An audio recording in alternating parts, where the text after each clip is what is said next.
Well, ladies and gentlemen, I would like you very much to welcome you here tonight in this church for an evening with Wayne Johnston. My name is Monique Knapen, and as director of the John Adams Institute, I am pleased that we include Wayne Johnston in our program.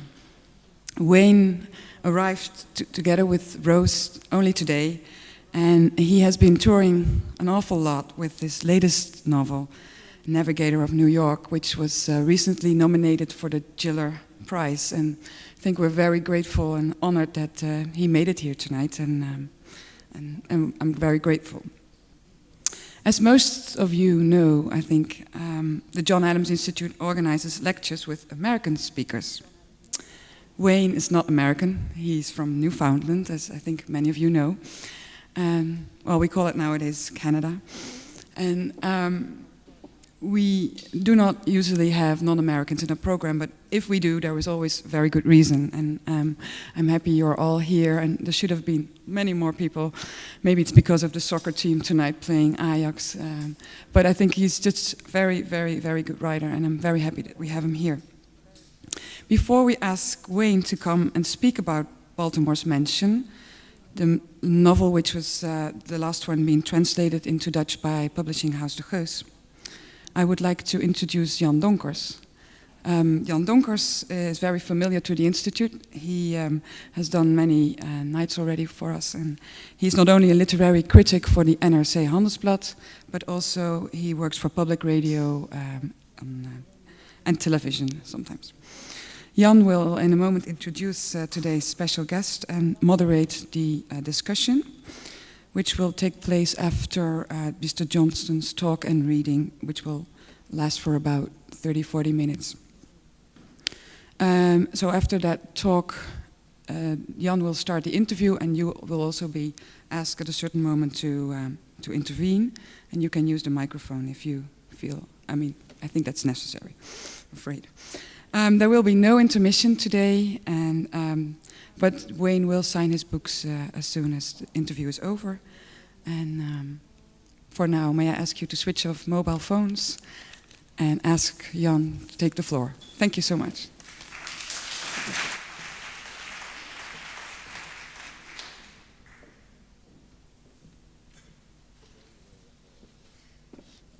I feel very, very embarrassed. I was at the wrong church. I was born and raised in this city and never knew that this is called the single kerk. I've been to two churches. There are a lot of churches in Amsterdam, and also on the single, but this is the single kerk. Now I will never forget it. So that's why I look a bit sweaty. I'm sorry about that. An extra reason to be very embarrassed. Our distinguished guest tonight, Monique already explained, and of course you're aware of it. He hails from Newfoundland, an island which, in his own words, and I quote, "because of its climate and geography, is ideally suited for the production of alcoholics, royal commissions, snow, unsolvable enigmas, self-pity, mosquitoes and black flies, inferiority complexes, delusions of grandeur, savage irony, impotent malice, unwarranted optimism, entirely justified despair, tall tales, pipe dreams, cannon fodder, children who bear an unnatural resemblance to their grandparents, and expatriates." The fact that we see him here, despite all that, in good physical and mental health, is maybe due to the fact that, like many promising young men, he left for the mainland, Toronto to be precise, at age 23. He had a busy job as a journalist in Newfoundland. He covered court cases and seal hunts, but he realized that there was not much more than that. "If I wanted to be a writer, I had to leave," he said in an interview. He left, and the writer he became. Mr. Johnston was first introduced to a Dutch audience with the publication of the translation of The Colony of Unrequited Dreams in the year 2000, under the title Kolonie van Onvervulde Dromen, which is a glorious book that described in an interesting blend of history and fiction a period in Newfoundland's recent past that led to its becoming a part of Canada after a political fight that still divides the population, we understand.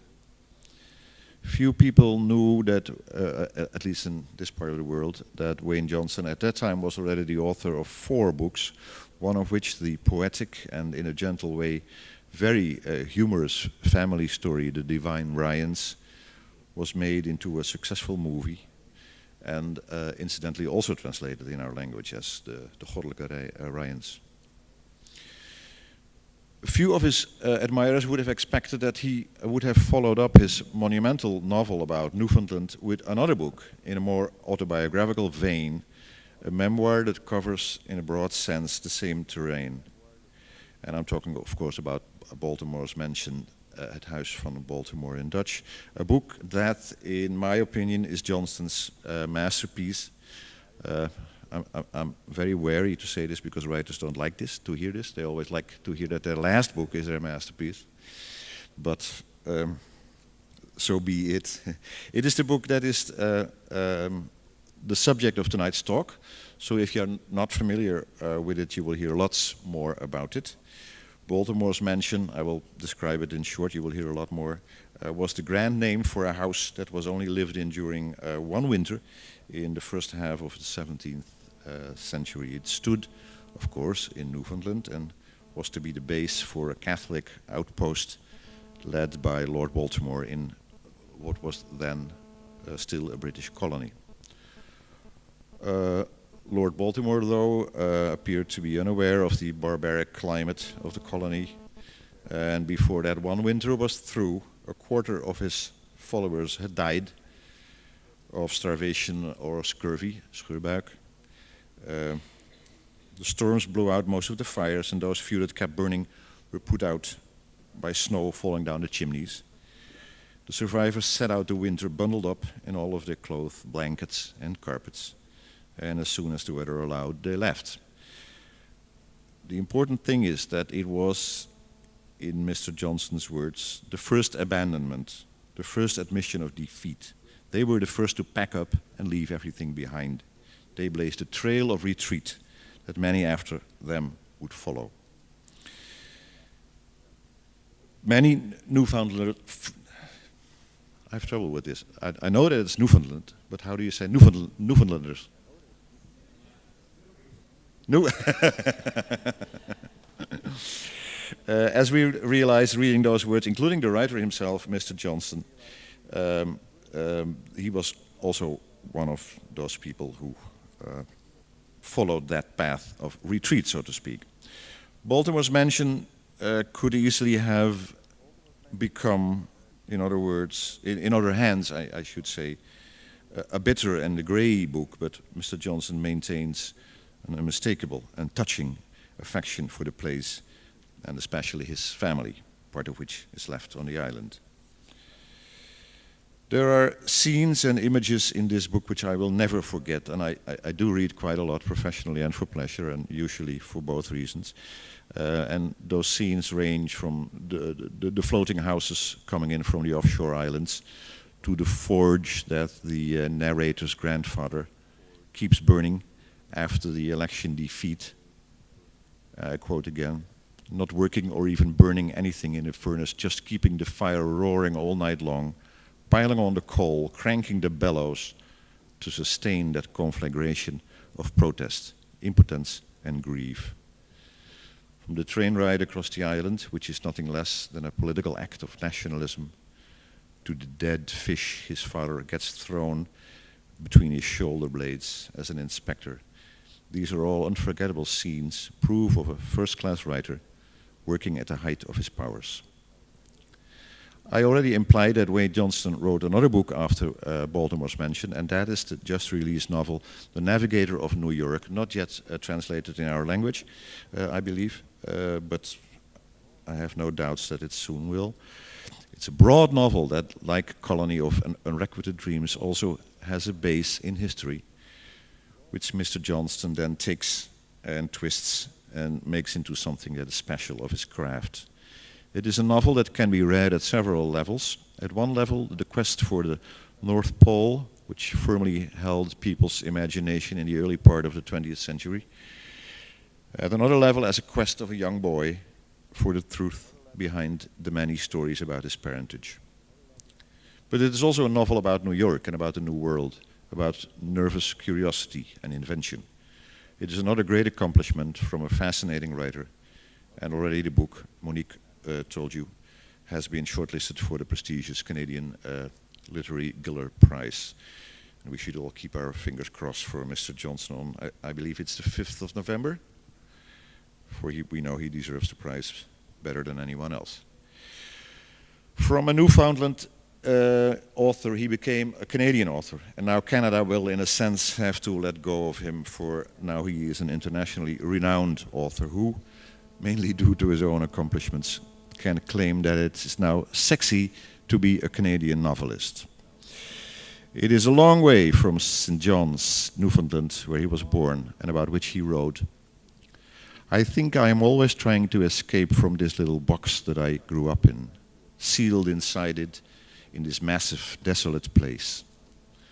When I left, there was this sudden explosion of perception. I remember being on a train and I had to stop looking out of the window because I was getting dizzy and had a headache from all the novelty, all those gateposts and fences. It was like the definition of every word in my mind was expanding all at once. I have never gotten over it, so I keep on writing about it." May he keep on writing about it for a long time. Ladies and gentlemen, it is an honor and a pleasure to introduce Mr. Wayne Johnston.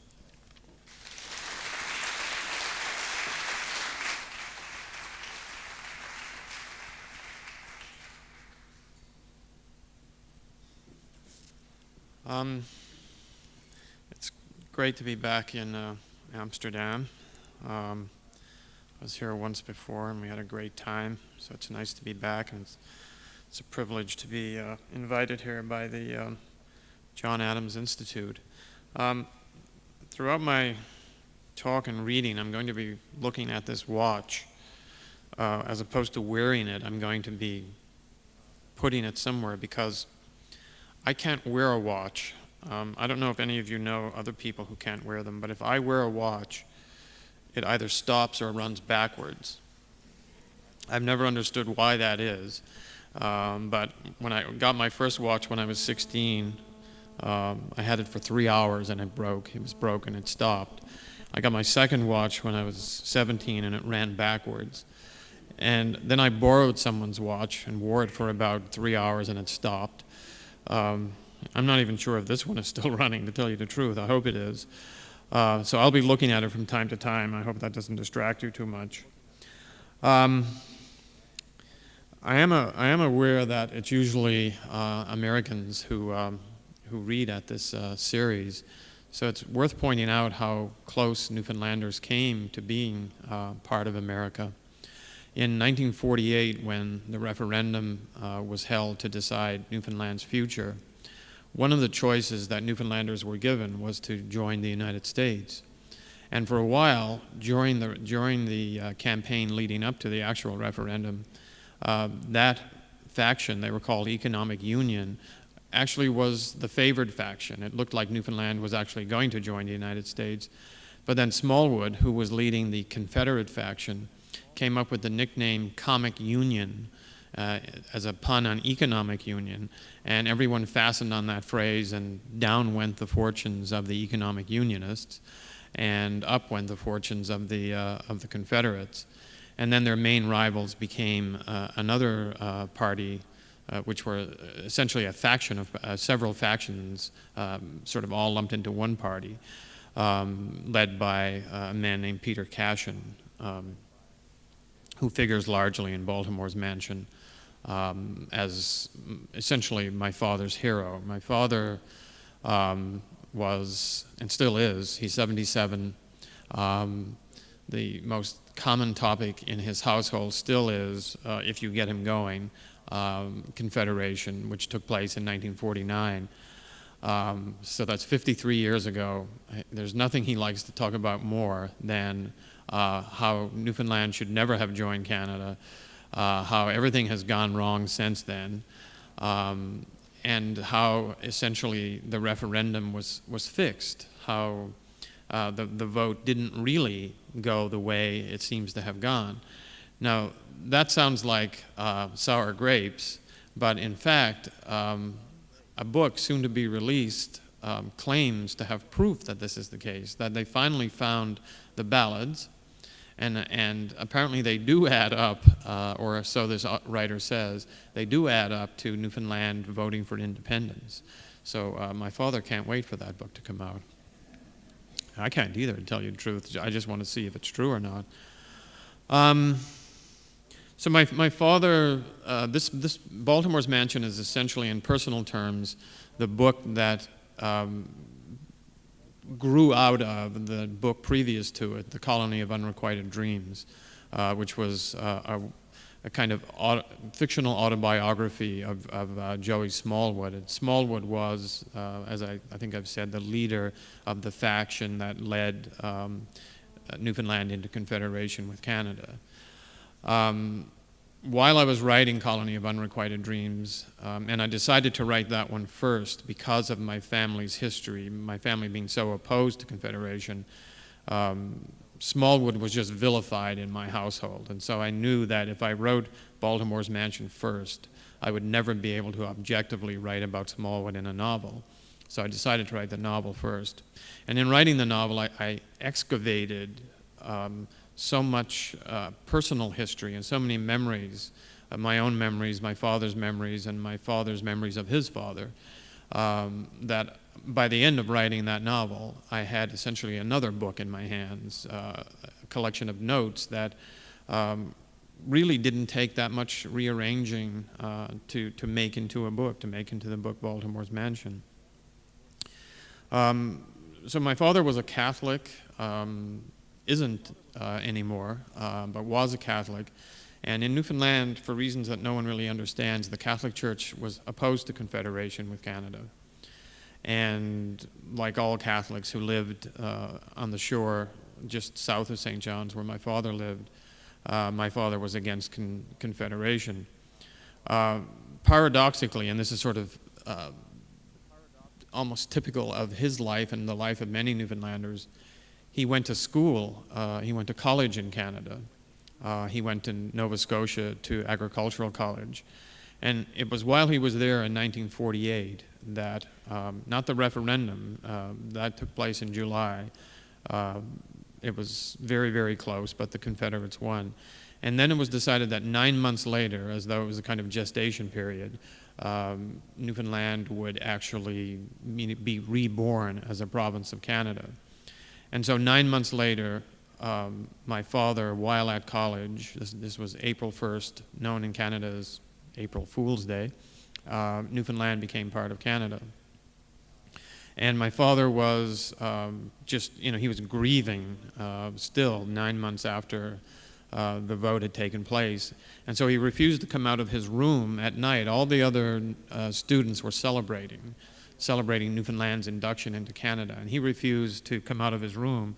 So 3 of his friends, he didn't call them friends the next morning, but 3 of his friends took him out of his dormitory room and carried him on their shoulders and bore him about the campus, shouting 3 cheers for the new Canadian. My father had tears streaming down his face while this was taking place, but they didn't either notice or care. And that's how he remembers the moment when Newfoundland became a part of Canada. So I'm going to read a couple of sections. The first section I'm going to read takes place in 1966, which was come home year in Newfoundland. The Newfoundland government decided that the best way to make money was to entice homesick Newfoundlanders back to the province so that they would spend money in Newfoundland, which they had earned elsewhere. It was a kind of tourism trick. And they didn't speak about Newfoundland the way Jan did, by the way. They spoke in different terms to entice them back, forgetting about things like snow and blizzards. So in 1966, Newfoundlanders are all coming back in waves to revisit Newfoundland, and my uncle Dennis comes back with them. He's been away for 17 years. And he comes back to a changed province, a place that's no longer a country, and a party is held for him. And at this party, all of my relatives are on hand to essentially welcome him. But as happened at most of the parties around this time, something else happens. So you'll see what I mean when I read. So this is Come Home Year, 1966. The Johnstons are my father's side, the Everards are my mother's side of the family. All the Johnstons and the Everards and their spouses and children were at the Come Home Year party. My father's sister Eva and her husband Jim were there. They were famous among the family for walking out whenever O Canada was played. Eva lived in St. John, so I myself had never witnessed one of these walkouts, but each time she and Jim staged one, I heard about it. The grown-ups gathered in the front room while we children were relegated to the kitchen. I stood in the doorway between the two rooms and watched them, sensing a momentousness that had to do with more than just Come Home Year. This was the largest gathering of my relatives that I had ever seen. I was 8 and knew from past experience that when more than 4 or 5 of them gathered in one place, it was inevitable that they would get going about Confederation. Almost anything could get my father going about it at almost any time. He would start off complaining about having the flu or about how awful the weather was, and somehow wind up on the subject of Confederation, though it was 18 years since our side had been defeated in the referendum, since Newfoundlanders had renounced independence by a heartbreakingly small margin. He held forth at the party in ruefully aggrieved reverential tones about Peter Cashin, whom he said was one of the greatest public speakers who ever lived, a man who, when it came to making speeches, put Joey Smallwood to shame. There hung on our wall, facing you in the porch as you entered, a black and white portrait of Cashin, the closest thing to a leader the factious anti-Confederates had had. My grandfather Charlie had been a friend and supporter of Major Cashin's, one of many lieutenants who worked with him in the referendum. Charlie had witnessed the confrontation that had brought the young Cashin local fame, a fight with a nun named Sister Joseph, who was so large she could not pass through doors except sideways. No one who had seen them square off at the start would have known whom she was fighting with, so quickly did they wind up on the ground, and so rarely and fleetingly did Cashin appear from among the manifold layers of her habit. It looked as if she had thrown a fit, and with all the strength that God could spare her for the purpose, was trying to subdue some devil with whom she was invisibly possessed. You could have made from what she wore 100 pairs of pants for the Major, Charlie said, as if by that to estimate how badly he was overmatched. It ended suddenly, audibly, with a thud, and Sister Joseph splayed supine, on her face a look of stern bewilderment, Cashin somewhere beneath her. When she got up, the young Cashin did not. Her breastplate of celluloid was in 2 places broken, and her wooden cross hung down her back. Her nose was bleeding, her chin and cheekbones bruised, while Cashin, nun pummeled, unconscious, was unmarked. My father described how just before making a speech, Cashin would roll up his shirt sleeves and smash his fist on the table or the desk in front of him. This was easy to believe from his portrait, which appeared to have been taken by a photographer, the breaking of whose neck Cashin had postponed just long enough to let him take his picture. The stocky, fierce-looking Major, a hero of the First World War, stared from the photograph as if daring you to say the word Confederation. My father quoted in denunciation of Smallwood the observation made by Parnell in his famous speech at Cork, Ireland in 1885. No man has the right to fix the boundary of the march of a nation. No man has a right to say to his country, thus far shalt thou go, and no further. They all saw Cashin as a Parnell-like figure, after whose defeat by some conspiracy that, though common knowledge was impossible to prove, everything went wrong.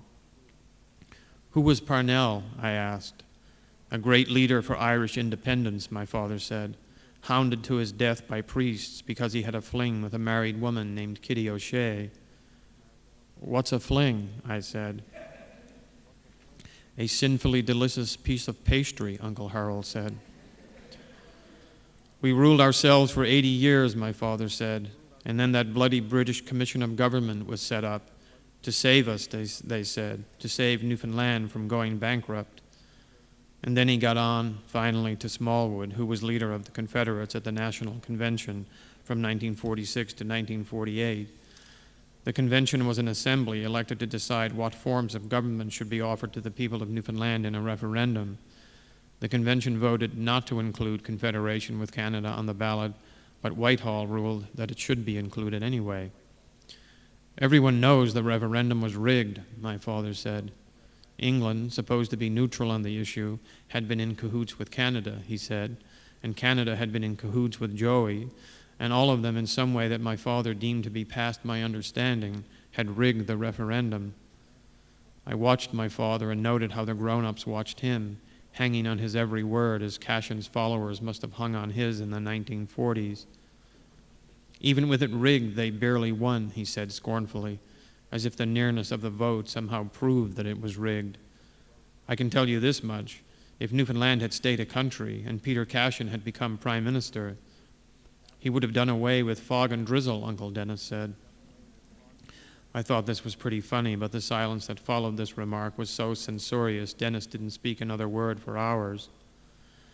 As I regarded them, it seemed possible, even inevitable, that Confederation would somehow be undone.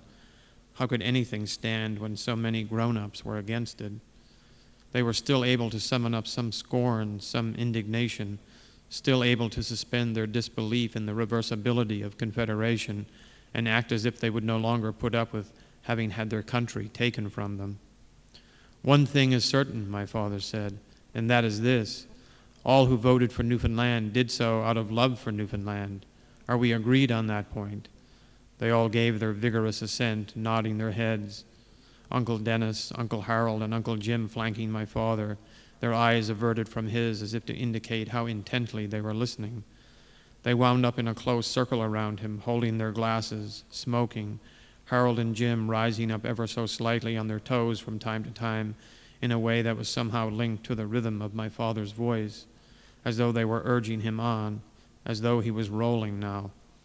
Whenever my father made some point, Aunt Marg looked at my mother as if to say, "There now, there it is.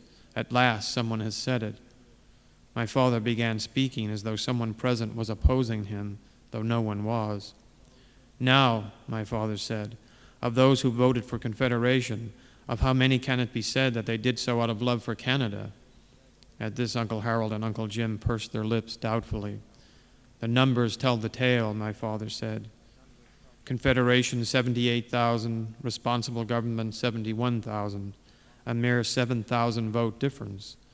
Now, if only 3,500, and it was surely 10 times that, but if only 3,500 who voted for Confederation did so not because they ceased believing in Newfoundland, but, shall we say, for economic reasons, that is to say, if they voted, he paused for effect, reluctantly, Uncle Harold and Uncle Jim nodded, regretfully, they nodded again, half-heartedly, even self-ashamedly, he all but spat out this last word, and my uncles nodded more emphatically than ever. "Do you see what I'm getting at?" my father said. "If the answer is as few as 3,500, and it is surely 10 times that, we are left with the conclusion that in their heart of hearts, a vast majority of Newfoundlanders still believe in Newfoundland." There was an emphatic murmur of assent. How many Newfoundlanders, if they thought they had nothing to gain financially from joining Canada, would have voted to join? What would they be voting for? Who knew anything about Canada in 1949? It was patriotism versus pragmatism, and God help us, ladies and gentlemen, pragmatism won. "Patriotism versus pragmatism," said Uncle Harold, nodding, then shaking his head as if to say, "You have put into words, as I myself could not have done, the very essence of my thinking on the matter." My father moved on to what he called the closet Confederates. There were many people, he was convinced, who had outwardly opposed Confederation, and indeed opposed it in their heart of hearts, but in the secrecy of the ballot box had voted for it. Imagine, my father said, having to go your entire life living with a lie, pretending to your wife or your father or your sister or your best friend that you were on their side, that you had voted with them, and knowing in your heart of hearts that in that voting booth, when no one else was looking, you betrayed them. Oh yes, my God, yes, the closet Confederates, Uncle Harold said, as if he had forgotten about them, as if now that he had been reminded of them, a flood of memory had been released, and it was as if he was back there in the wake of defeat, in a world full of closet Confederates and broken-hearted patriots.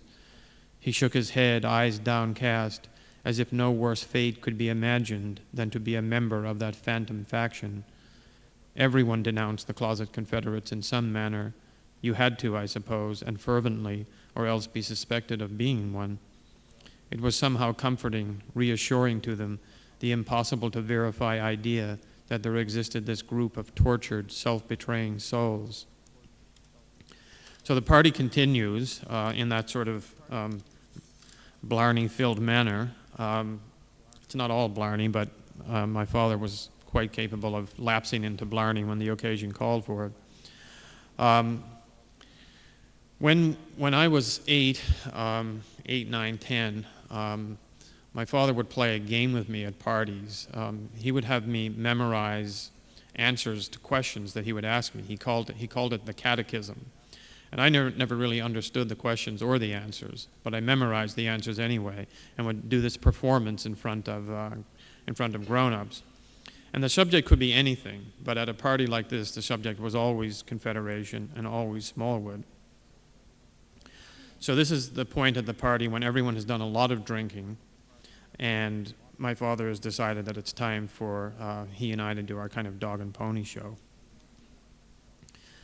My father sat on the couch. I stood facing him, and he began. I had only the vaguest understanding of what followed, having memorized it more or less phonetically. Him. How would you assess Joey Smallwood's record since Confederation? Me. I would demur unless at my throat a knife was held, or at my head a gun. Him. Assuming one or both of these conditions to be met? Me. I would enumerate his blunders one by one until the intervention of senility or death. Him. A thumbnail sketch might be extracted at less cost. Me. The cost, though less, would still be dear. Him. Could you do him justice in a single sentence? Me. Death by hanging. The catechism picks up later in the book for a different reason, but I'll read you the sort of balance of that particular catechism. What since this is my father, him.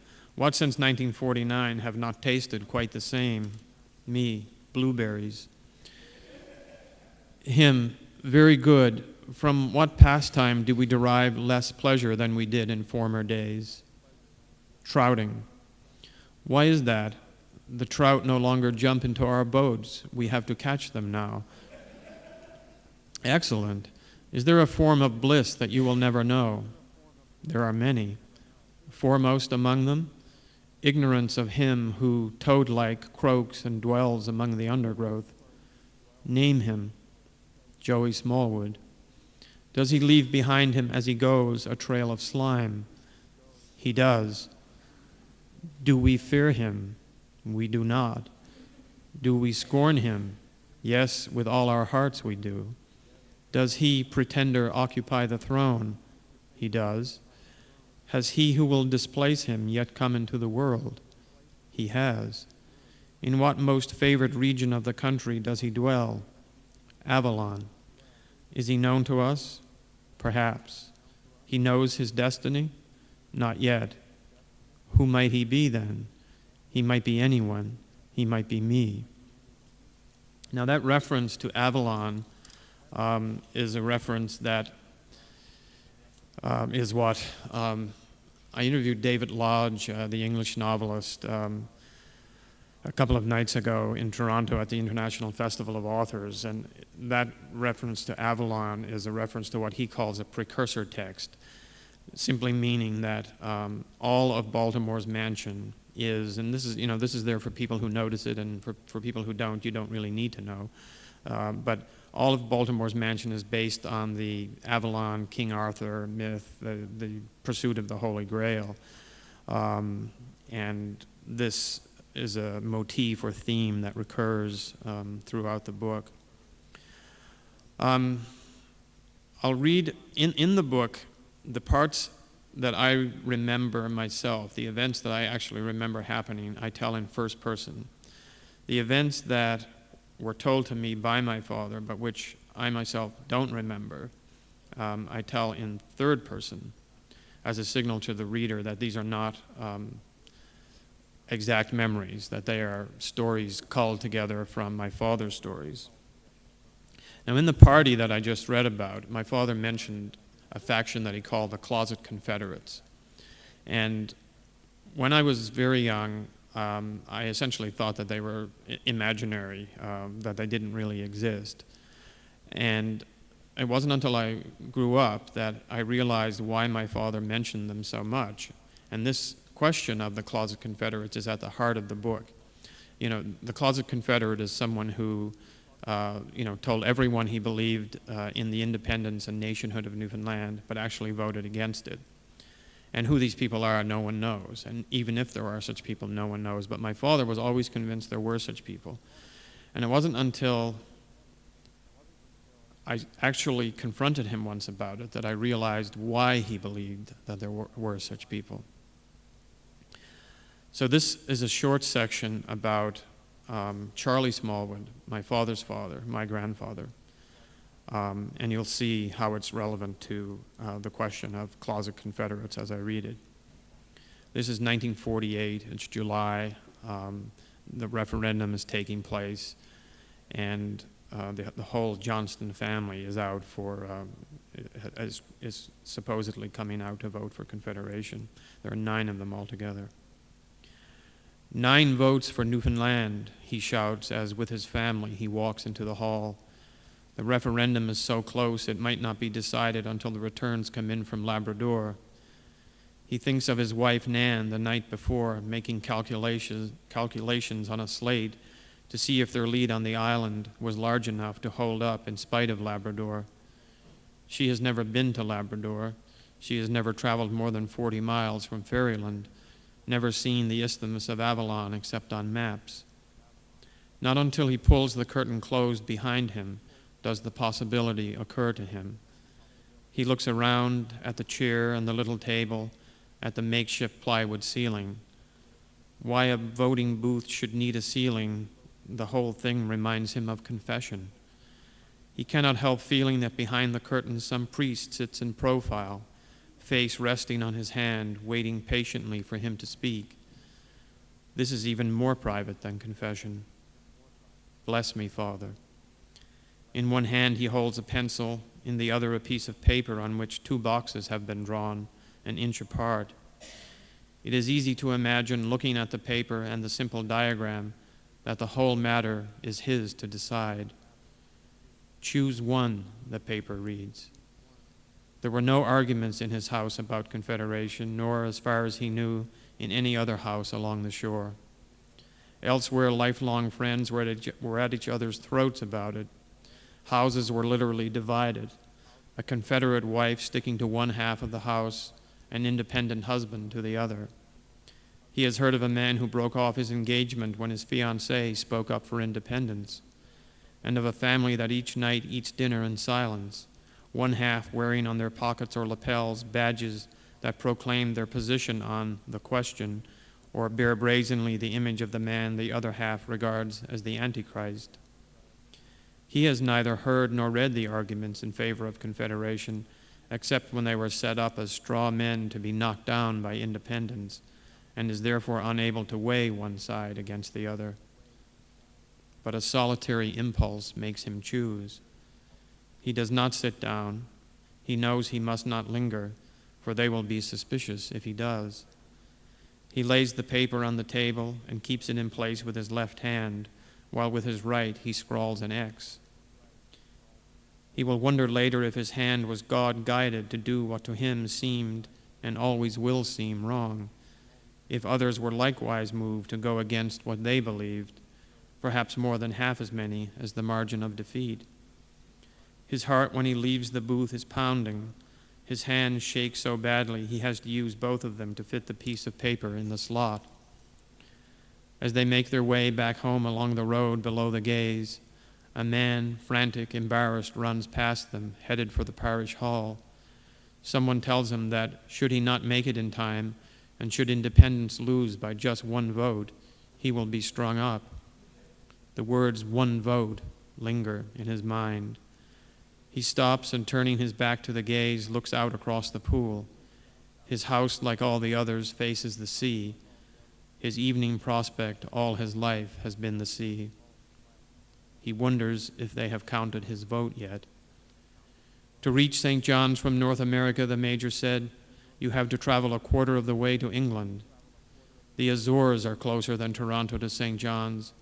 Our island is farther from its mainland than Ceylon or Madagascar are from theirs. He had no idea where the Azores or any of those other places were except Toronto, which he doubted he would ever see. This was in a church hall in Cape Royal. He wondered what the Major was getting at.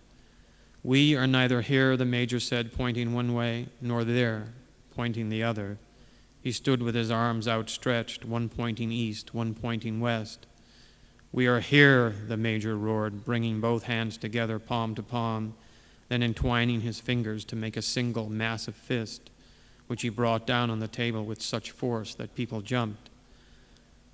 He turns in at their laneway with the others and walks up to his house.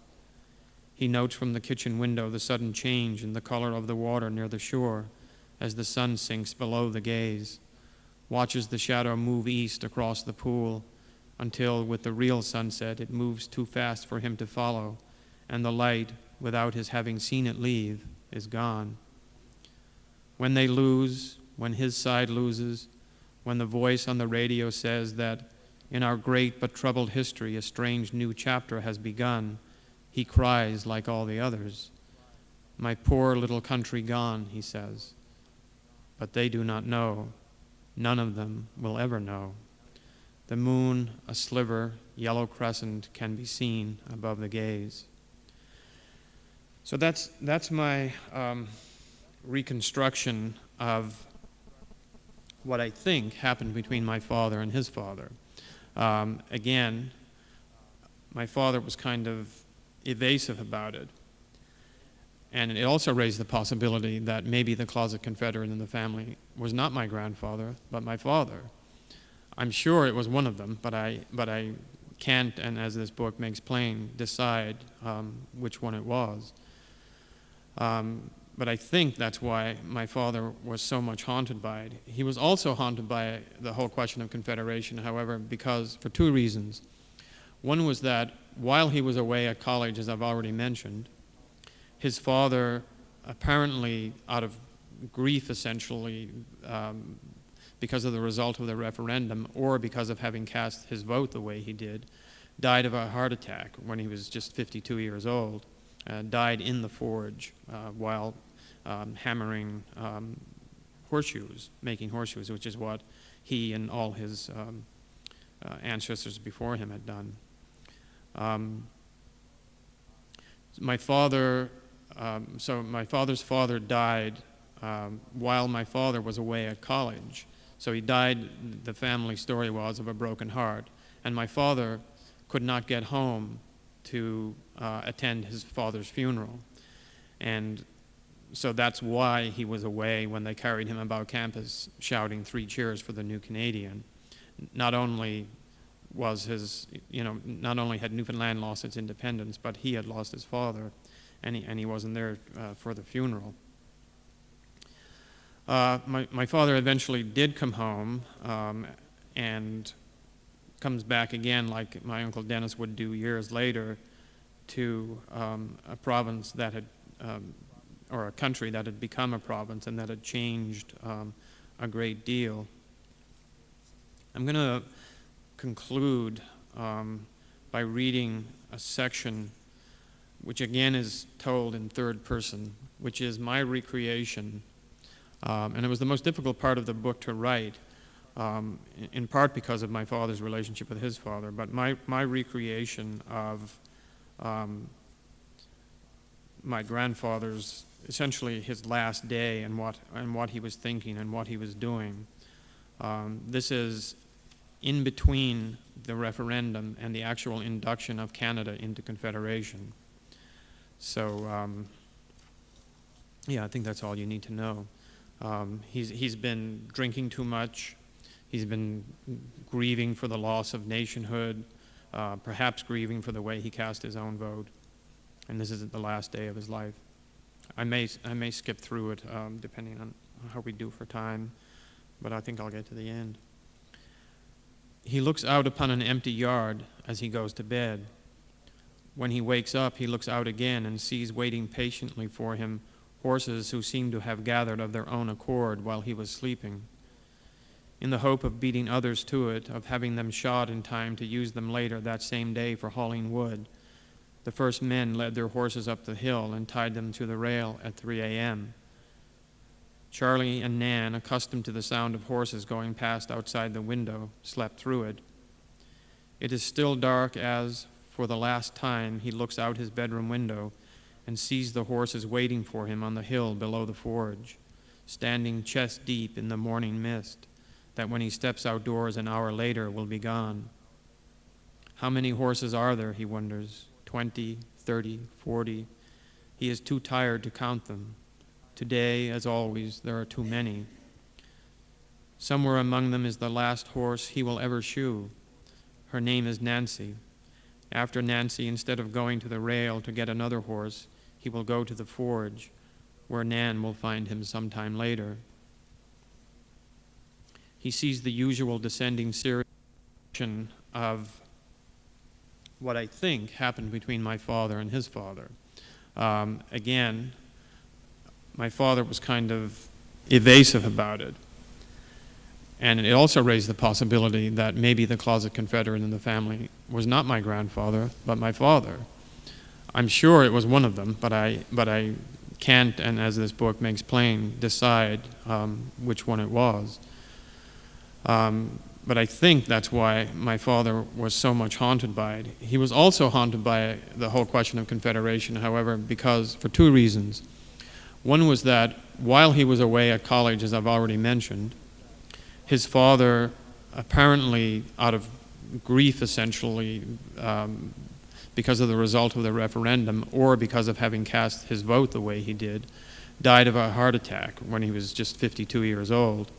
Died in the forge while hammering horseshoes, making horseshoes, which is what he and all his ancestors before him had done. My father's father died while my father was away at college. So he died, the family story was, of a broken heart. And my father could not get home to attend his father's funeral. And so that's why he was away when they carried him about campus shouting 3 cheers for the new Canadian. Not only was not only had Newfoundland lost its independence, but he had lost his father, and he wasn't there for the funeral.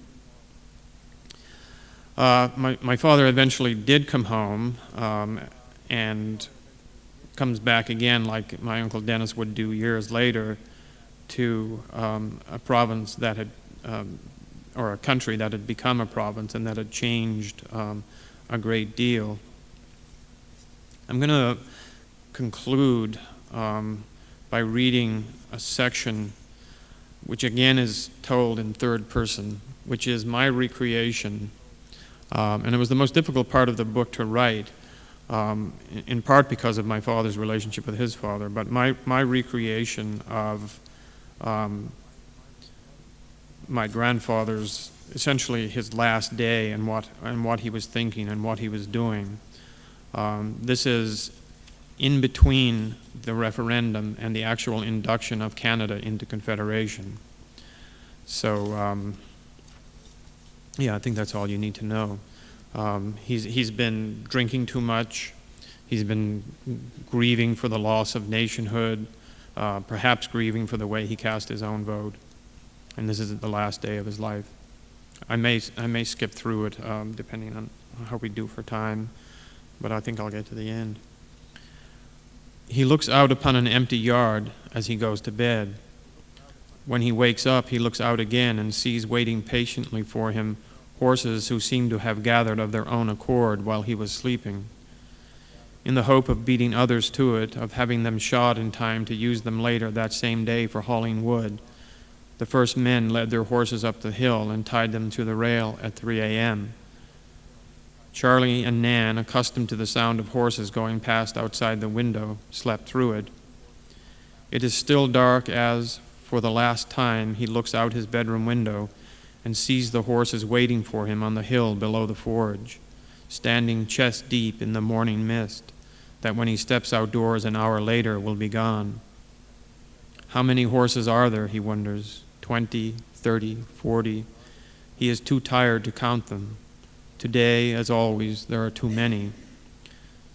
Somewhere among them is the last horse he will ever shoe. Her name is Nancy. After Nancy, instead of going to the rail to get another horse, he will go to the forge, where Nan will find him sometime later.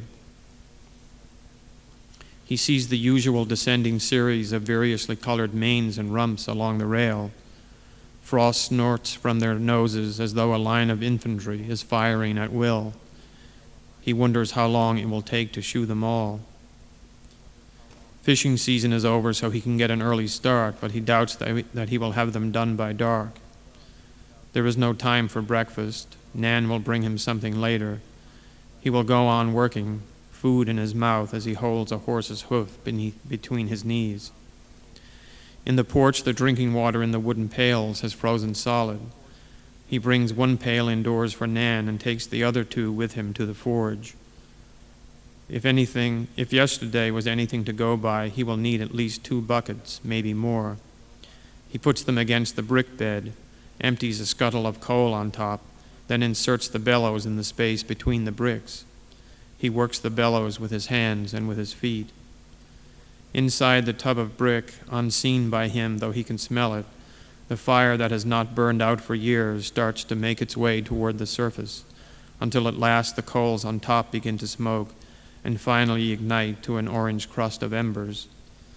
Throughout the day, to keep this crust from cooling, to keep the ash from going gray, he will have to work the bellows twice an hour, maybe more. The countdown on the old black slate continues. Each day has its new number. Today's is 76. 76 days left until Confederation. He cannot imagine writing single digits on that slate 10 weeks from now, much less erasing from the slate the number 1. He heard the other day that on referendum night and every independent riding, there were still people lined up waiting when the polling booths had closed. But in the Confederate ridings, the voting went like clockwork. He thinks of Art in Nova Scotia, barely old enough to vote. They have had no letters from him.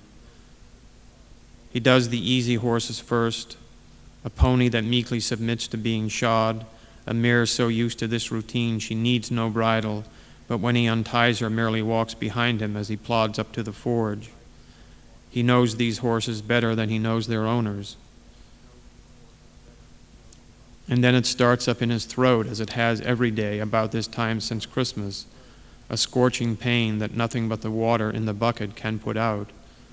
When the pain first started, he drank the water from an iron ladle, dipping it time after time into the bucket. Today, he will drink directly from the bucket, drink it dry, tip it back and let the water that began the day as ice pour down his throat. He is grateful to this pain that has made the water taste as sweet as it did when he was just a boy. As he gulps the water from the wooden bucket, it runs down his chin, then down his neck. He feels the water on his throat, inside and out. The pain is not gone when he stops drinking. It has been 2 weeks since it went away completely. The lump of coal lodged in his throat is doused, but inside it there still burns a core of flame. He will go to the priest tomorrow, he thinks, and have him bless his throat with a pair of crossed candles, the way the old priest did when he was 9. It is said that there is still water from the Virgin Berg in barrels in the basement of the church. This was an iceberg in the shape of the Virgin Mary that went past Newfoundland in 1904. Perhaps the priest might prescribe some if he asked, one healing ladleful or even teaspoonful a day until the pain is gone. He thinks of the water cooling in those casks for 40 years. He has drunk the better part of a bucket of water, but he does not feel full. He does not feel anything except that ember in his throat. It seems to him there is no amount of water that he could not drink, no receptacle he could not drain dry and still be thirsty. He raises the second bucket of water to his lips. It is just like the other, but suddenly it is so heavy that he can barely lift it. His hands, his whole arms tremble. The bucket, when he falls, strikes the brick edge of the bed, teeters there, then topples over, the water spilling out across the coals, from which rises a cloud of steam so thick it fills the forge. He does not hear the hiss as the water, evaporating as it goes, seeps down between the coals. He knows that he is lying on the cold floor of the forge, flat on his back. Someone, a man he thinks, comes toward him from the mist, stands over him and looks down at him but does not speak.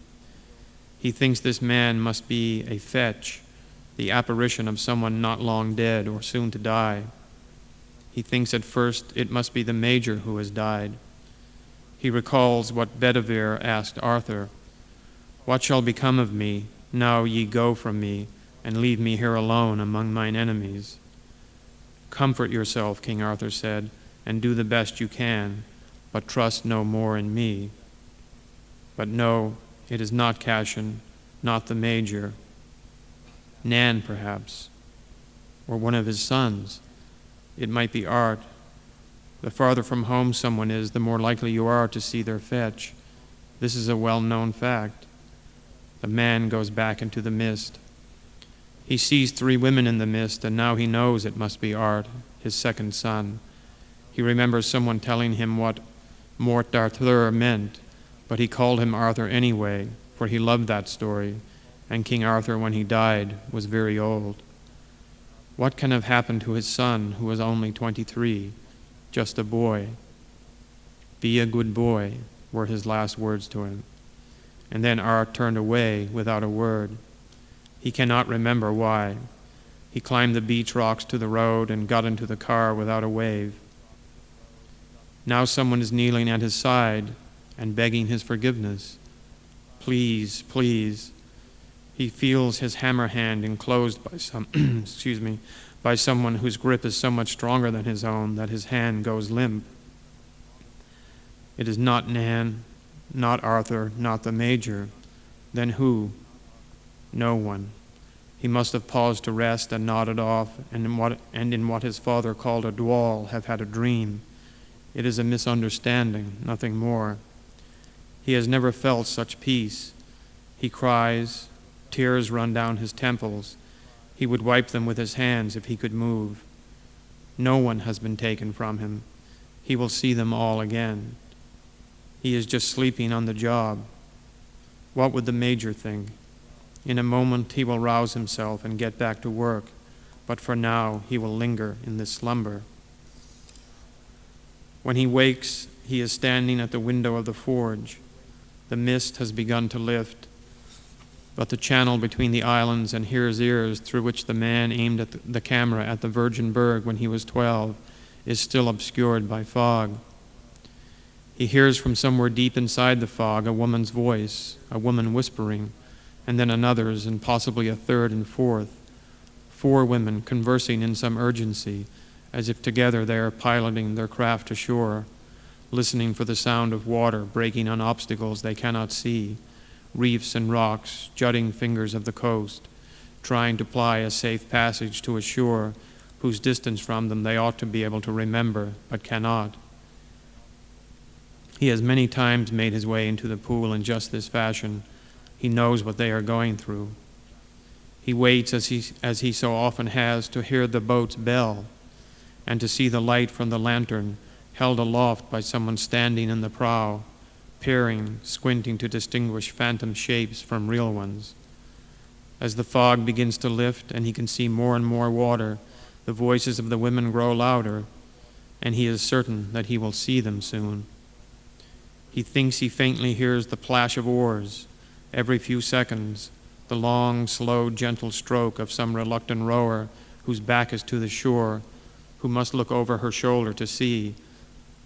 Their voices, speaking words that he cannot make out, grow louder still, and it seems to him he should have seen their boat by now. The voices are closer than the fog, which has retreated even further.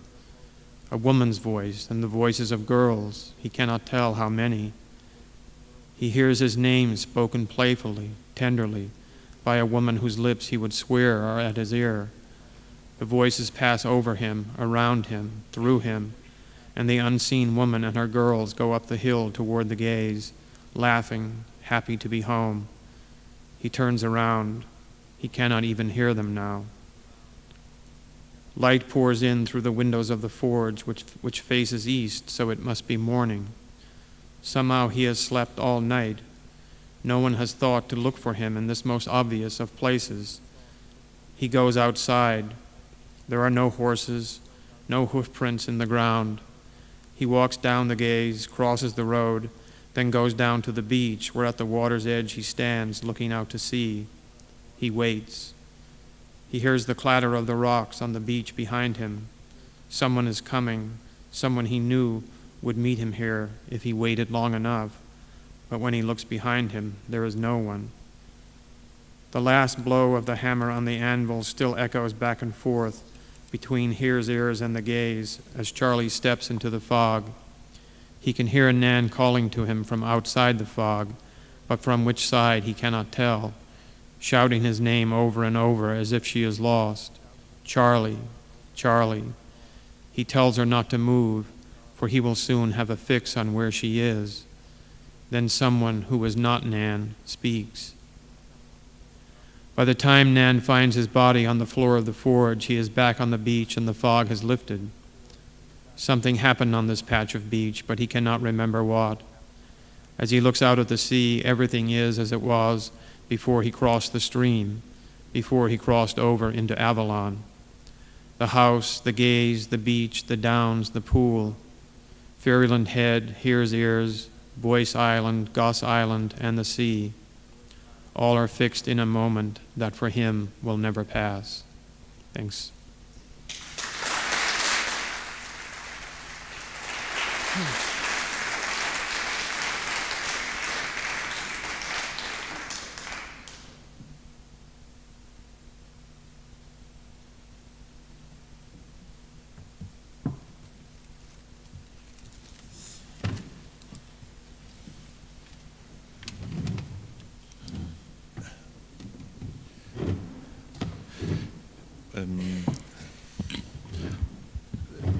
The audience will have the possibility to put questions to Mr.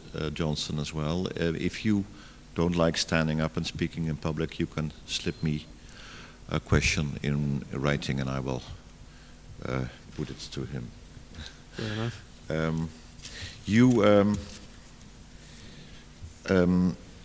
I mentioned in that quote in my introduction how leaving your birthplace in a sense it heightened your senses. You describe how you were almost getting dizzy from all those experiences. Can you elaborate maybe a little bit on why it was so essential to leave your craft, journalism, and leave your home place in order to become a writer?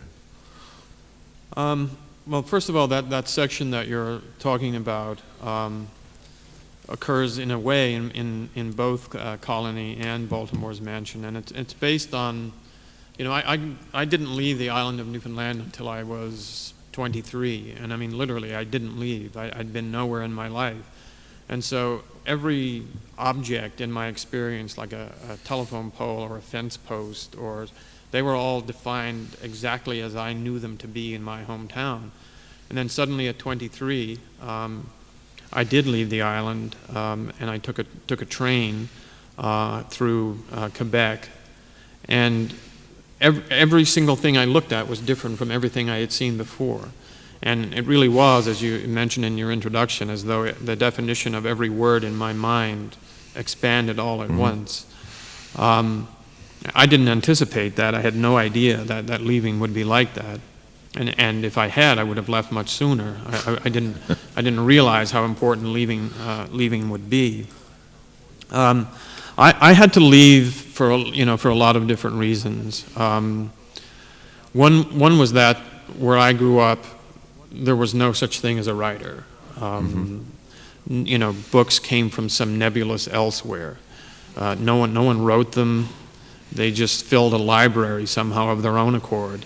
And very few people read them. So this was my upbringing. And even in my house, at home, there were no readers as well, and certainly no writers.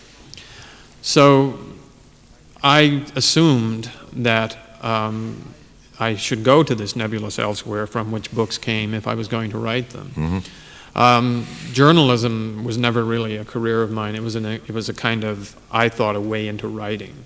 It was in the old Hemingway notion of you start out as a journalist and then get into writing. Sharpening your pencil. Yeah, well, it didn't really turn out that way, unfortunately. I worked at a newspaper where we had so much work to do that we had no energy for anything else at the end of the day, and so I couldn't get any writing done.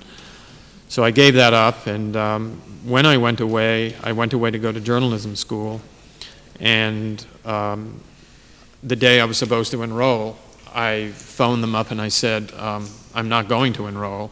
And they said, well, you've come here all the way from Newfoundland, what are you going to do? And I said, I'm going to write a novel.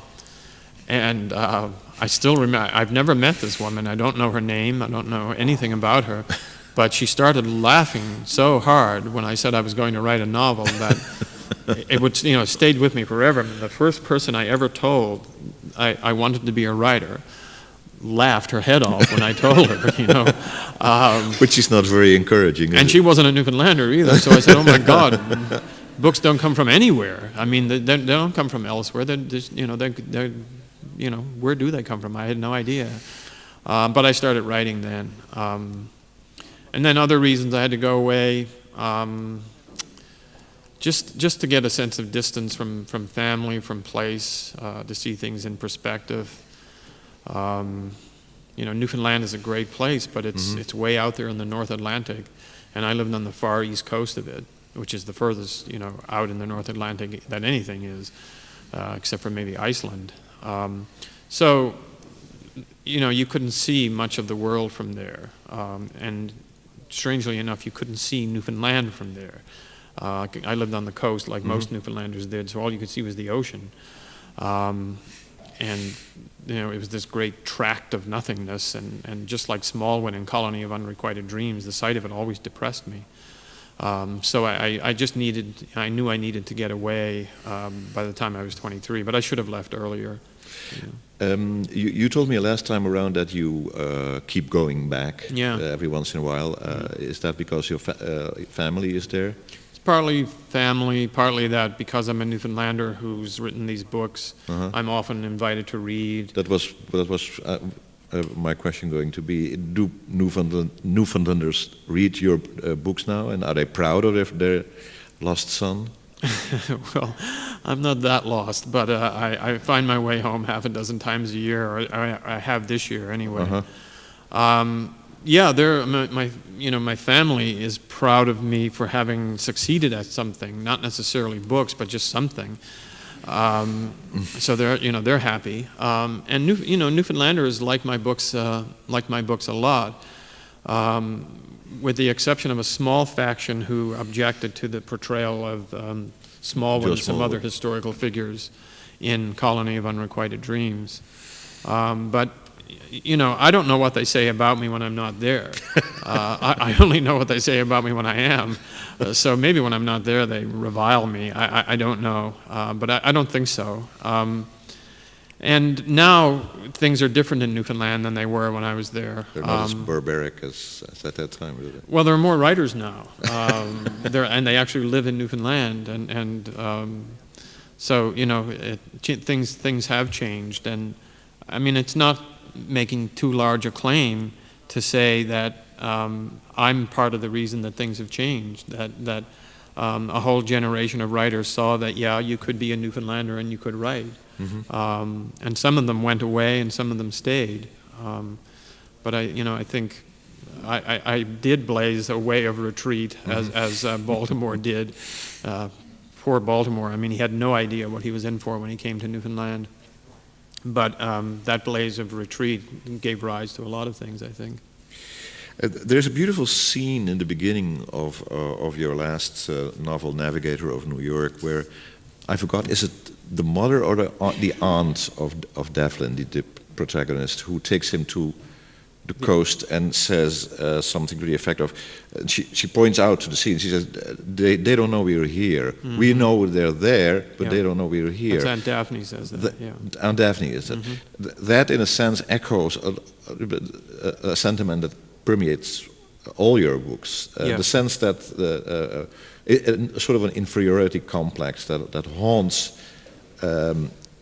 well, I was going to say even, but most of all, a person like Joe Smallwood. Yeah. Is that something that is still persistent in oh yeah, very, very, very much, and in part because it's true. They don't know. I can say we because I'm a Newfoundlander, even though I don't live there. They don't know we're there. It's like looking through a one-way glass. We can see them; they can't see us.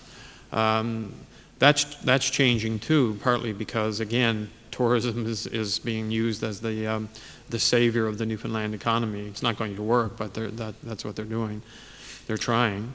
But it is to some extent true. Now there is the whole inferiority complex aspect of it as well. But parallel with that, and I think this is always the case with inferiority complex, is a kind of fierce pride also. It's as if people say, well, if they're going to ignore us, then to hell with them, we can make it on our own. But then there's the paradox that Newfoundland joined Canada, and so obviously they couldn't make it on their own. So Newfoundlanders live with that paradox all the time. My father's life is just run through with it. Not only physically you keep going back to Newfoundland, but also in your books. And in your last novel, which takes place mostly in New York City and on the North Pole, on the way to the North Pole. There is no. I was wondering. There is no real technical novelistic reason for Devlin to be born in Newfoundland or to live in Newfoundland. Yet you made him. Well, I haven't cut the umbilical cord completely. But other people have made that observation, and I think there actually is a reason that he needs to be a Newfoundlander, and it's a reason that he himself expresses on his first visit to New York City, as the boat is coming in the harbor, and he says inwardly that unlike what he thought, he can't simply enlist in this new country's history. He can't suddenly be an American. It's not his country. On the other hand, the immigrants whom he sees arriving from the old world have cut themselves off completely by the simple act of leaving, and so he's not one of them either. So he's kind of in the middle between the old world and the new, and that's the angle that I wanted. I wanted someone who didn't know New York, didn't know the new world, but neither were they completely committed to it, but had an option to go back from where they came. And so in that sense, I think Devlin, it is important that he's a Newfoundlander. It's also important because of, the whole polar exploration thing was so big in Newfoundland. Perry's first mate was a Newfoundlander, Bob Bartlett. I mean, this is in real life. And the explorers always stopped off in St. John's. And so, when Devlin's father becomes an explorer, that was not that unusual a thing. Whereas, in New York, it would have been a very unusual thing, and they wouldn't have had any knowledge of what they were about to do. People like Peary and Cook were kept alive by two kinds of people: Newfoundlanders and what they call Eskimos, what are known as the Innu now. Yeah. Without them, they'd have been dead within 2 or 3 days of reaching Greenland. So I do think there is a novelistic reason for it. There are 2 or 3 of your books that I haven't read, but is this the first one that takes place outside of the Canadian territory? Yeah, it is. Was there an extra impulse for you to sort of leave that familiar ground and take this period, this historical period? I did want to cover new ground. I wanted to have a larger setting, which would give me a chance to explore not necessarily larger themes in the sense of universality, but larger in the sense, in the historical sense, events that affected more people, and to set my book in a place that a lot of people were familiar with, and so I wouldn't have to, as I did have to in Colony, spend about 200 pages essentially explaining what Newfoundland was and its history was. I actually wrote, as you know, a history of Newfoundland, a comic history of Newfoundland that's interspaced in Colony of Unrequited Dreams, which is there mainly for the reader who doesn't know Newfoundland history, which is 99.999% of the globe. In fact, 99.9% of Newfoundlanders. It's true. I knew nothing about it until I read Prowse's History of Newfoundland. So yeah, I wanted to write, I did want to have that same, in a way, that same sense of sudden expansion again, the one I had when I left Newfoundland. I wanted to have it imaginatively, and I did have it. When I wrote about New York, when I wrote about the visits to Copenhagen and the Arctic and South America, it was very liberating. And I don't know, I have a feeling your next question might be, am I going to write a book that has nothing at all to do with Newfoundland? And I don't know, maybe, probably, yeah.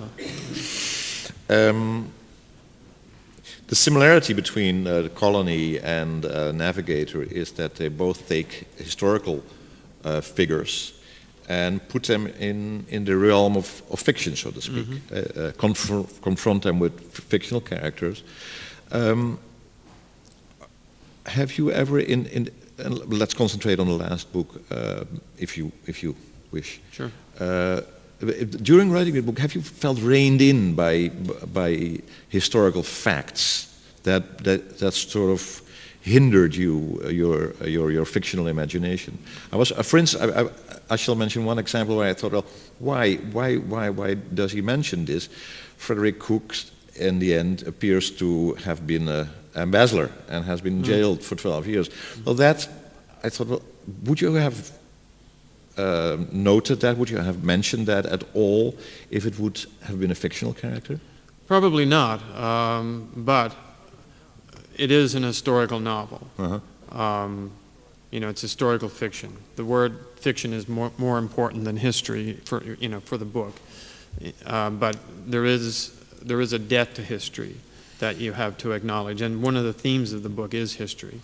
And I don't depart from the historical record, in as much as it's known or reliable. That's sort of my own rule.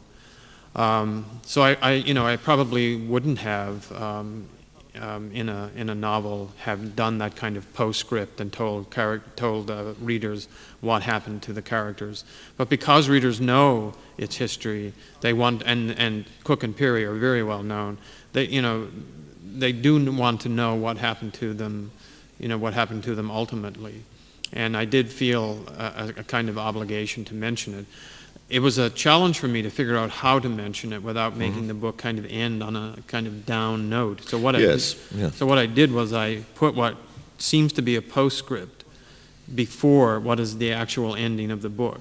So the book ends in present, fictional present time, with the apparent postscript taking place before it. Exactly, yeah.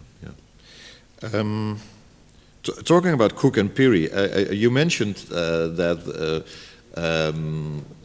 concerning the colony of Unrequited Dreams, it's the Joe Smallwood's family that doesn't like the book because of the way Joe is portrayed. Have you heard anything from the Peary or the Cook families about this book? Yeah. Because they're historical figures as well. Yeah, it's according to my New York editor. You see, the book is just out in the States, and but they've known about it for a while. There have been sort of murmurings on the internet, apparently, and I'm not looking it up because I just don't want to see it. But I'm sure some helpful people will tell me about it. But apparently, yes, there is. But to put this in perspective, no one has ever written a novel about Cook and Peary before. They've written nonfiction, not a lot. No one has ever written about them before, and so I kind of wonder if Peary's descendants and Cook's supporters, Cook has no real descendants, if they will be more broad-minded about understanding that it's fiction than the Smallwood family were, and I doubt it because every nonfiction book that's come out about Peary, Peary's grandson, who is kind of a spokesman for the family, has objected to, and partly because the books always portray Peary as obnoxious, yes, just insufferable, which apparently he was. But no one, would enjoy reading that about their grandfather, I guess. But he's a public and historical figure, and so it's fair comment even if he was alive. And since he's dead, as my publisher assured me, dead men can't sue, which I certainly hope is true. I hope no one can do it on their behalf. But when I was in Scotland a few weeks ago actually 2 months ago at the Edinburgh Festival, I was reading and accepting questions from the audience, and I was reading with Russell Banks, an American novelist, and we were on a sort of historical novel panel. And the question came up, what do the Pearys, what do you think the Pearys will think of this book? And before I could answer, Russell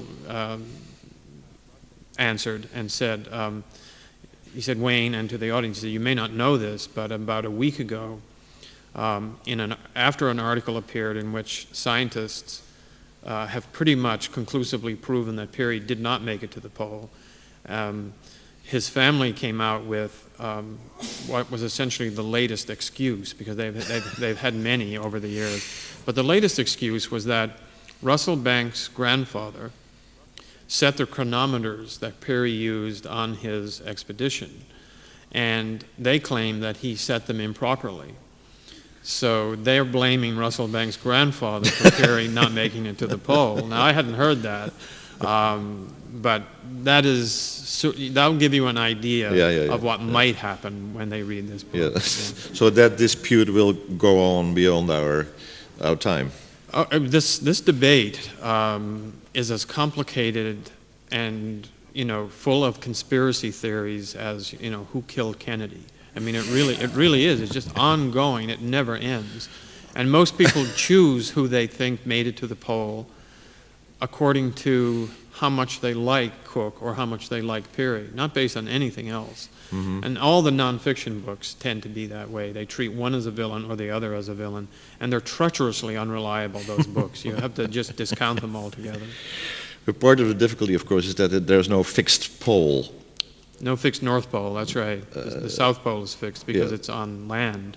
Mm-hmm. But the North Pole, well, I suppose the ocean bottom has a North Pole, but no one's been there yet. Uh-huh. But yeah, the ice is ever shifting with the currents of the Arctic Ocean, and so it's really a sort of metaphysical question. Is there any such thing as the North Pole anyway? You can plant a flag at the North Pole and have someone else find it and thereby prove that you were there, because the second you plant the flag, it's no longer at the North Pole. In fact, by the time you start planting it, you're no longer at the North Pole. You have to keep walking to stay at the North Pole, and you have to know exactly how fast the ice is moving. By the time you say eureka, you're gone, and that is one of the themes of the book, that they are actually chasing this phantom, the fame and glory that they think will accrue from what they're doing, but which in fact proves to be completely illusory. Yeah. Well, this was the first round of my questions. I mostly focused on Mr. Johnston's last book, which some of you may not have read yet. So I assume that there are questions about his earlier books, which you have read. Who? Yes, over there.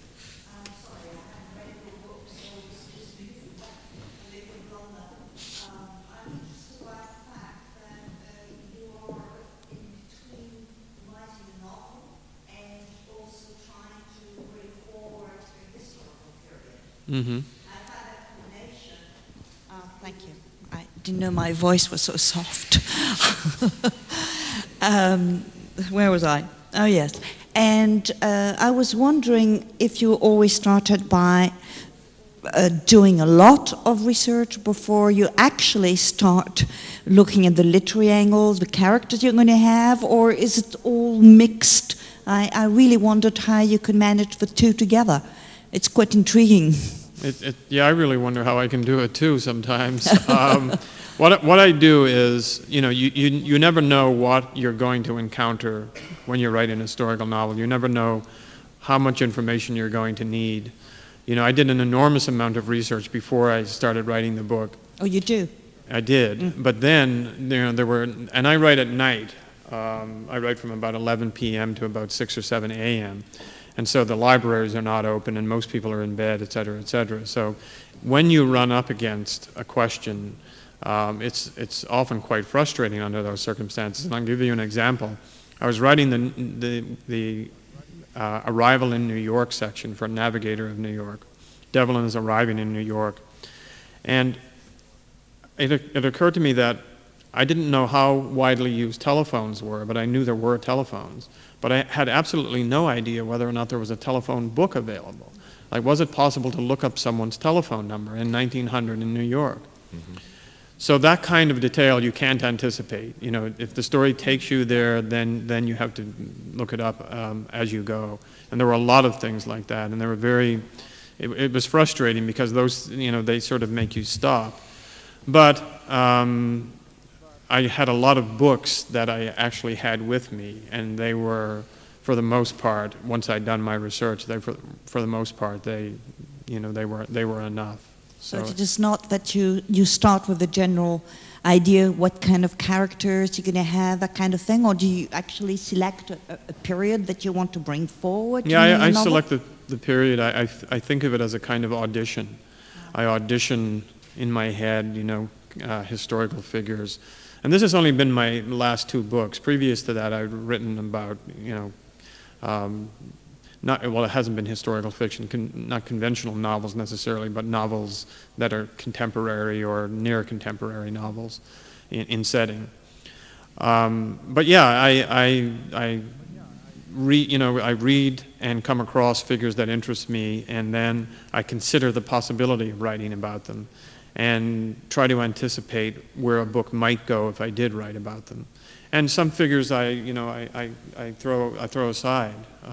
I thought Navigator of New York would be about the character I mentioned earlier. He's a minor character in the book, but Captain Robert Bartlett, who was the first mate on Peary's ship and who was a Newfoundlander.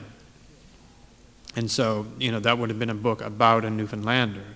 And then there wouldn't be the question of, the relevance of having a Newfoundlander. But I read about him, and something about him he didn't come alive for me.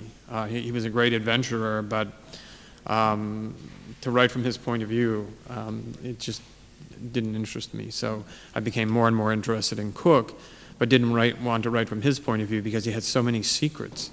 I mean, in his own life, he was so secretive.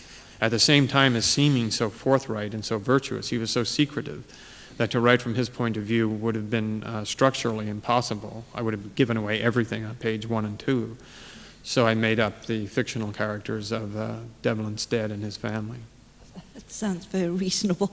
May I just have a last point? You do get feedback, and I'm sort of interested to know how the historians have reacted to your two last books, if you've had any. It depends on what kind of historian you're talking about. If you're talking about academic, sort of hardcore historians,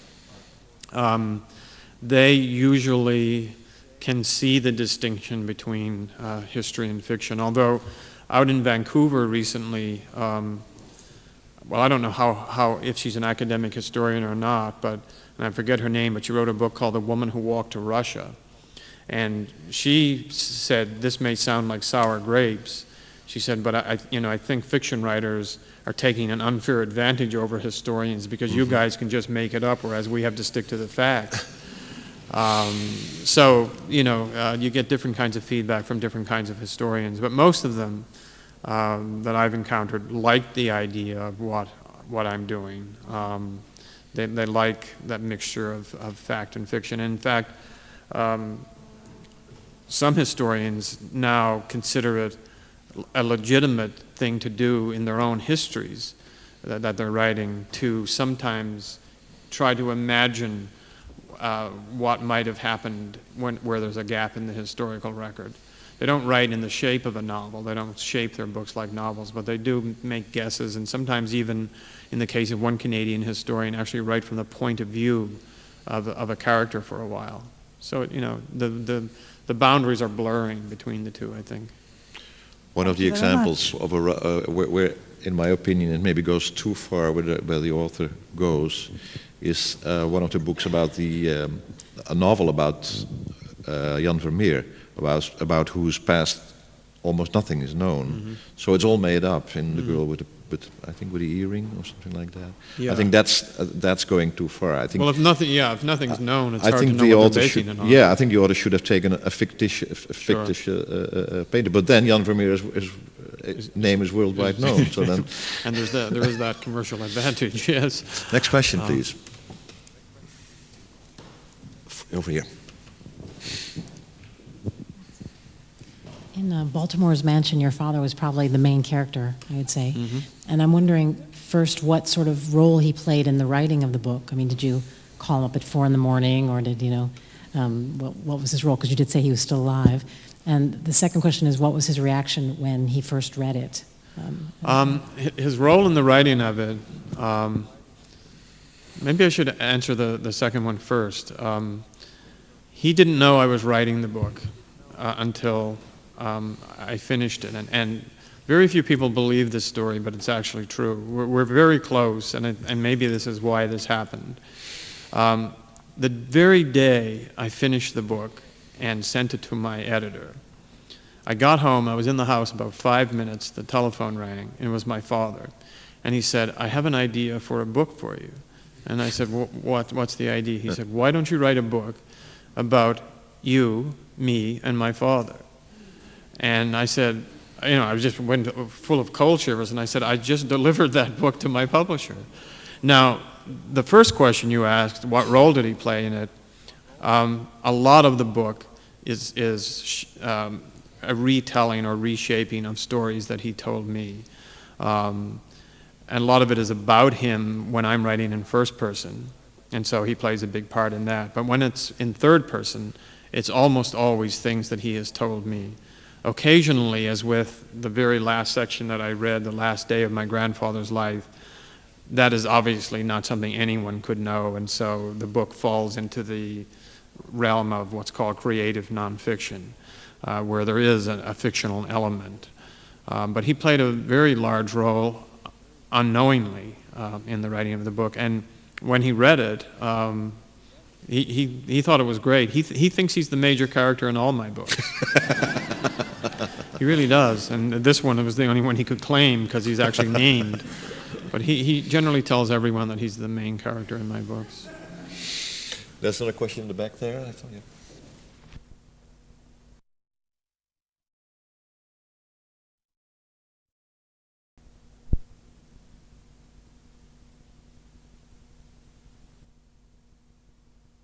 A lot of the book is a retelling or reshaping of stories that he told me.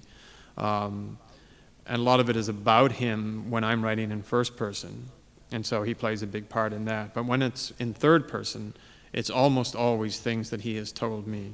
occasionally, as with the very last section that I read, the last day of my grandfather's life, that is obviously not something anyone could know, and so the book falls into the realm of what's called creative nonfiction, where there is a fictional element. But he played a very large role unknowingly in the writing of the book, and when he read it, he thought it was great. He thinks he's the major character in all my books. He really does, and this one was the only one he could claim because he's actually named. But he generally tells everyone that he's the main character in my books. There's another question in the back there. I thought,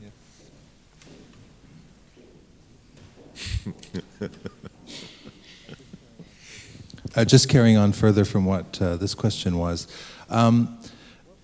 what was his reaction though when, especially in the novel or in this memoir, you imply that there was somebody who voted for Confederation in the family, and what was the reaction from other members of your family? Let's say your aunts and uncles and cousins, especially since you're all supposed to be such adamant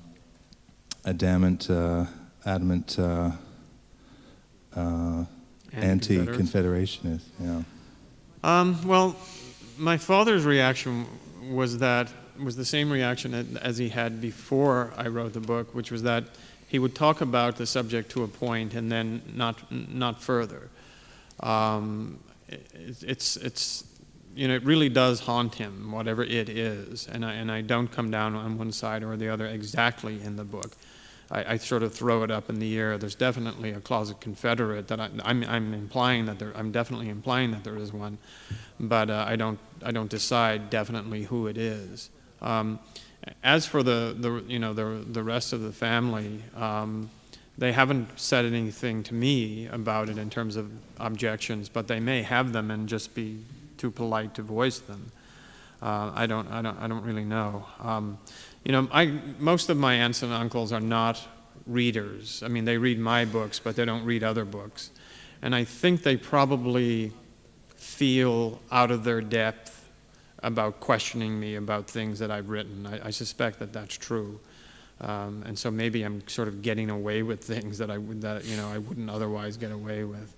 But I haven't had any kind of negative reaction from any of my family members about any of my books. Did you ever think when you were writing the book that I just can't put this in, this is just going too far and I don't want to tell the world this fact about my family, or? No, I mean, it makes it clear in Baltimore's mansion, and I didn't feel uncomfortable doing this because my father has publicly said so, but I mean, he drank too much and then stopped drinking, and that's sort of it's on the public record now because it's in my book, but before that it was pretty much common knowledge among everyone he knew, at any rate. I'm trying to think of if there are any other family secrets that I've balked at. I don't think so. If there was something, so outrageous, I think I would disguise it in some way so that people wouldn't know who I was writing about, or I would just stick to complete fiction then. Fiction, I think, came about as a way of telling stories without naming the victims, so I think that's what I would do. Monique tells me that we have time for one or two more, maybe over there, in the back. Over there.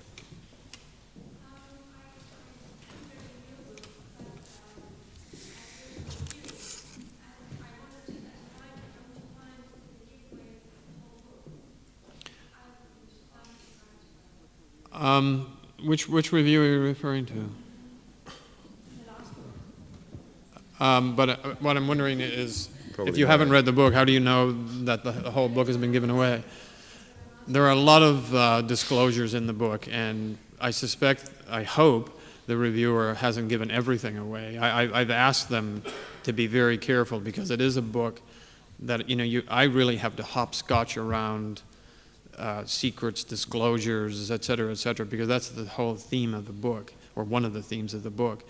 And I've asked, interviewers, reviewers, etc., to do the same. Now, early on in the book, I make some disclosures, and in readings, I always read from early in the book so that I avoid as much as possible that problem. But again, if I knew the particular review, and I hope it's one I've seen already, because all the ones I've seen haven't given everything away. They've just, given away one or two things. The central core mystery of the book is the question, what happened to Devlin Stead's mother? And if that's given away in a review, I would be very ticked off. But as long as that's not given away, then I think we're okay. I didn't give it away. No, no, you didn't. One more, maybe. I have one more. I think this. Oh, here? Yeah.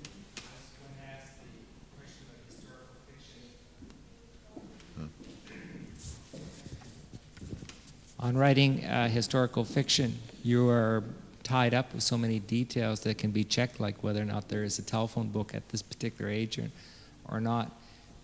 Do you not feel so bound by, okay, there is a binding that comes from that you have to check your facts, and you'd hate to be tripped up on something that everybody knows. What's the benefit? What do you get from writing a historical fiction that is worth going over that, all those things that can trip you up? Well, I mean, the benefit of historical fiction is really the same as writing any fiction, because I think, history is not past. History is with us all the time. So when I write an historical novel, and I really don't think that name applies to my books, and I'll tell you why in a second, but I think the idea that the past is something that's dead and gone is something that I'm writing against. And so I feel like my novels are actually contemporary novels that happen to be set in previous times. You also get, again, and maybe this is an obsession of mine, but a sense of perspective on events that contemporary novels, and I've written them myself, don't have. You don't have that same sort of dust storm, that blizzard of facts and information surrounding you. A book set in 2002 or 2003 might 50 years from now be about events that are generally regarded as having been not that significant, but might seem so now. So with an historical novel, there is some sifting of significance, and there is some agreement, at least, on what was important or significant or influential. And so you don't have to worry about that. You also get a kind of template for your plot that you don't have to completely invent. You don't have to start from scratch. And so that's an advantage. It's a double-edged sword, however, because then your quotation marks stuck with those events, and you have to make them fit into your plot seamlessly so that they seem to flow naturally from the fictitious elements. And that's quite a challenge to do. But the reason I said that I don't think my books are really historical novels is that I think most people think of historical novels, at least in the year 2002, as books that are set in a past period but are not about major historical figures. They may be set in the Victorian age or in the Restoration age or period or whatever, but they're usually not about Queen so-and-so or King so-and-so anymore, because all of that has been written about umpteen times. The reason I write about political figures and explorers, and major figures about whom things are written, is that no one's done it yet with the people that I'm writing about. I'm writing about the New World, and these figures simply have not been written about. And so I have that almost obligation, I feel, to write about them. Because, we have, in Newfoundland, we have no past literature. We have no tradition of writing to look back on, and no tyranny of tradition. So there's a freedom from that as well. I had one last question. We know that The Divine Ryan's was made into a movie. I also read that Baltimore's Mansion was made into TV film? No, it was, well, there was a documentary. A documentary. Colony of Unrequited Dreams is expected to shoot in April in Newfoundland. Now, in the film world, the word expected always needs quotation marks around it. But it, it should happen. It was supposed to shoot before, so usually the second time it's supposed to shoot, it actually does. So that's hopefully going to be the case. Are you involved in writing the script? No, I'm what's called, it's a euphemism for getting paid for doing nothing. I'm what's called a consultant on this one.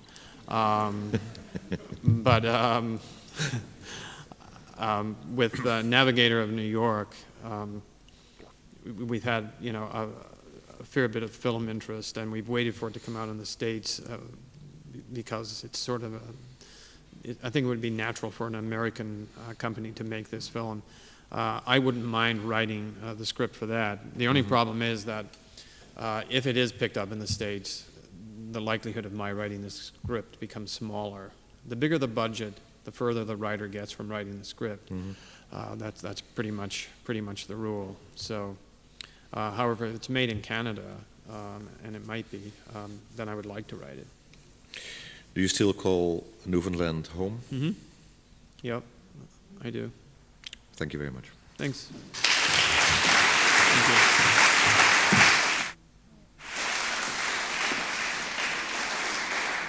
Well, thank you so much, Wayne, for talking so extensively from Baltimore's Mansion and talking about your family. Thank you for answering the questions from Jan and from the audience. Thank you, Jan, for making the introduction and raising the questions. Furthermore, I'm very much grateful towards the Canadian Embassy and Publishing House, the Geus, for their support and cooperation to make this possible. Thank you all for coming here tonight. And before I let you go, I have to draw the attention to the fact that next week we'll give another lecture in Amsterdam, something completely different, entitled Complications About the Medical World. It's given by Atul Gawande, whose book also has been nominated for a prestigious prize, this time the National Book Award for Nonfiction. You can find information on the upcoming lectures, because we have more in November coming up, and information about the John Adams Institute and all our activities. You can find it outside this hall. And I would also like to ask you to fill in the questionnaire, because we really value your opinion. And it's very useful to make our programs. Again, see you next week. Thank you for coming. And I believe Wayne is still ready to sign copies of his book. And not too tired, I hope. No. And thank you again for coming. Thank you. Thank you very much. Thank you.